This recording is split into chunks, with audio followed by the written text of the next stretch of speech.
जनवरी 2025 आने से पहले साकामोतो डेज इस एनिमे को लेकर एक्साइटमेंट फील हो रही थी। विंटर 2025 एनिमे सीजन जिसमें ऑलरेडी हैवी हिटर्स भरे हुए हैं, Solo Leveling, Dragon Ball Daima, Doctor Stone, Apothecary Diaries, उन सब के बीच में एक नए एनिमे का आना और अपना प्रेजेंस आने से पहले ही जमा लेना, तो ऑब्वियसली देखने के लिए मैं काफी एक्साइटेड था कि होता क्या है एक्चुअली इसमें। मांगा रीड नहीं करी, लेकिन जैसे जैसे इसके एपिसोड्स आते गए इंटरनेट पे मुझे देखने मिल रहा है कुछ लोगों के कंप्लेंट्स, क्रिटिसिज्म, अनहैप्पीनेस की एनिमे उतना बढ़िया नहीं है। क्या साकामोतो डेज एक्चुअली में बढ़िया नहीं है? मेरे लिए पर्सनली ये एनिमे एक मिस्ट्री, एक एनिग्मा था, क्योंकि कॉन्टेक्स्ट के नाम पे मैंने इसका ये वाला फोटो देखा हुआ था। बंदा लेटा है, पेट झूल के नीचे गिर रहा है और उसके ऊपर स्लिम लिखा है। पीछे काफी खूबसूरत और हैप्पी वाइफ दिख रही है विच इज अल्ट्रा रेयर, और साथ में एक छोटी बच्ची, परफेक्ट फैमिली कंप्लीट। काफी यूनिक पिक्चर मेरे दिमाग में पेंट कर दी थी। बॉडी शेमिंग को थोड़ा इग्नोर करो। ये मोटा आदमी असैसिन फैमिली को बचाना गुड होलसम वाइब्स के साथ, डैम इसको देखने में तो मजा ही आ जाएगा। लेकिन अब क्योंकि इसका सीजन ऑलमोस्ट खत्म होने वाला है, 11 एपिसोड्स आ चुके हैं, मैंने सारे के सारे देखे, अपने ही एक्सपेक्टेशंस का मारा हूं, लेकिन जितना सोचा था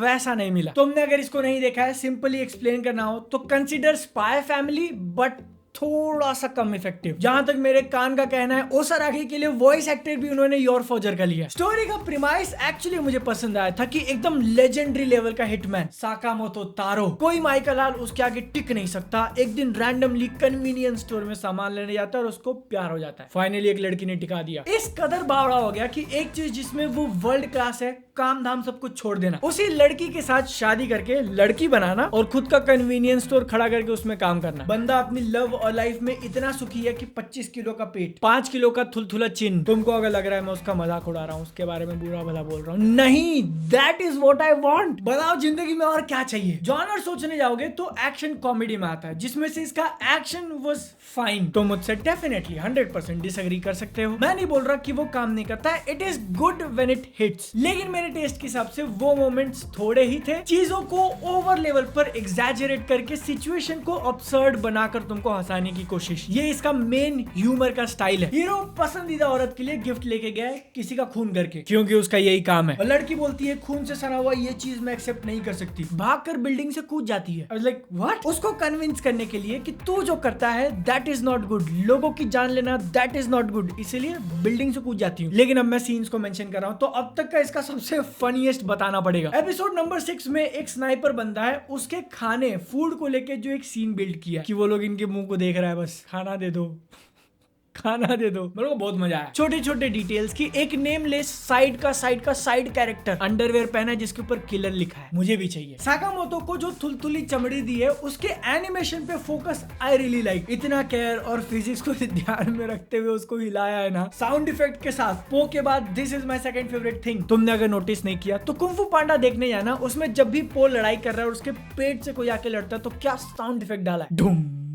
एंड मैंने भले ही कहा कि ओवरऑल ये काफी सिमिलर है स्पाई फैमिली से, लेकिन इंपैक्ट में थोड़ा सा कम। एक चीज इसने डेफिनेटली स्पाई एक्स फैमिली से बेटर करी है, अपनी टारगेट की तरफ मूव करना, कहानी का जो एक गोल दिख रहा है इमीडिएट वाला। एटलीस्ट साकामोतो डेज के अंदर वैसी फील तो आती है कि हाँ हम लोग उस तरफ बढ़ रहे हैं। स्पाई फैमिली तो 2 सीजन से जहां था वहीं रुका है। वर्ल्ड बिल्डिंग काफी इंटरेस्टिंग लगी, अलग अलग groups, organisation, assassins, the order, एक काफी बड़ा विलन टीज का रखा है उन्होंने, इतना ज्यादा डेंजरस की माइंड रीडर माइंड में ही मूड दिया। और 11 एपिसोड देखने के बाद ऐसी फीलिंग आ रही है कि आगे चल के चीजें और ज्यादा इंटरेस्टिंग होगी जब पूरा ऑर्डर इन्वॉल्व होगा। लेकिन सबसे बड़ा प्रॉब्लम इसके एनिमे एडेप्टेशन को लेके है। थोड़ी बहुत चीजें ओवरऑल कहानी और शो का इंपैक्ट कम कर देती हैं, जैसे कि ओवरऑल एस्थेटिक इसका मुझे उतना पसंद नहीं आया। पेपर इफेक्ट वाला ग्रेन जैसा फिल्टर मार दिया है एनिमेशन के ऊपर, और कई कई जगहों पे वो इतना ज्यादा नोटिसेबल है कि कैरेक्टर कैमरा मूव कर रहा है लेकिन वो पैच वहीं का वहीं। मेजॉरिटी सीन्स में शैडोज को इतना ज्यादा सॉफ्ट कर दिया और कलर्स इसके एकदम क्रेयॉन स्टाइल में फील होते हैं जो बचपन में हम लोग कलर करते थे। सब कुछ मिलाकर एक चिल्ड्रंस बुक वाला एस्थेटिक फील देने की कोशिश करी है जो इसके कहानी के टोन से उतना मैच नहीं करता। लाइट हार्टेड और काफी फैमिली ओरिएंटेड रखना है आपको, लेकिन एग्जांपल के लिए तुम स्पाई फैमिली को ही देख लो, उन्होंने ये अचीव किया without feeling cartoonish. I know कि एनिमे का डिस्कशन करते हुए वो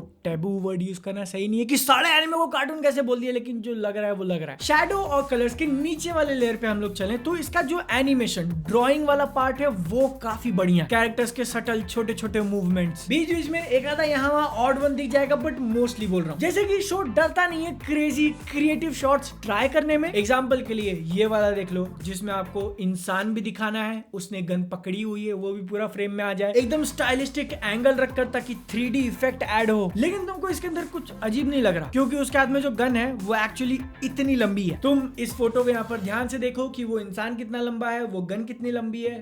ओके, फोकस करना। अब 3 सेकंड के अंदर हम लोग वापस से वो पुराना वाला शॉट लेके आएंगे और उसमें देखना कि गन कितनी छोटी लग रही है।